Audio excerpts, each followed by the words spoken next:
Шпекулации од луѓе кои се грижат единствено за својот личен пиар.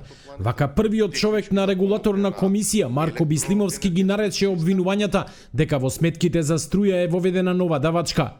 Преносот и дистрибуцијата се плаќале од секогаш, само што до пред 2 месеци биле вкалкулирани заедно со потрошената струја, а сега се издвоени во фактурите како посебна ставка. Запрашан зошто износот за мрежарина во многу случаи е повисок од оној за струја, Бистимовски вели дека единствената причина за поскапувањето на дистрибутивната и преносната тарифа се зголемените загуби на електрична енергија. Негира дека кражбите на струја имаат врска со ова.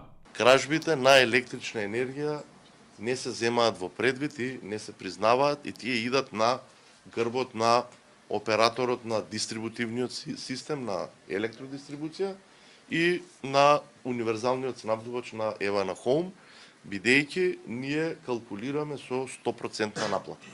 Првиот човек на Стопанската комора за енергетика, Ѓорги Манасков, тврди дека Евана манипулира и ги користи кражбите како алиби за да интервенира во броилата на граѓаните, а државата молчи. Упадот во Рачинова се случи поради тоа што сака Евана да наплати 2 пати мрежарина, еднашка во самата електрична енергија, тоа е на низок напон, 0,4 киловолти, ги исклучува мерните броила на жителите од Рачинова и при тоа сака да мерните броила ги приближи до трансформаторот. На тој начин, место да плаќа жителот 1000 киловати, пример, за еден месец, ќе плати 1200, што затоа што броилното броило има загуби до тие 500 метри што му ги далечува, и второто му поставува мерно броило дигитално, кое што на него може да врши манипулација Евана.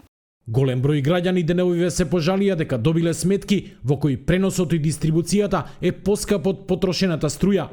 Од Евана тврдат дека ова може да се случи само ако претплатникот потрошил повеќе струја во ефтина тарифа.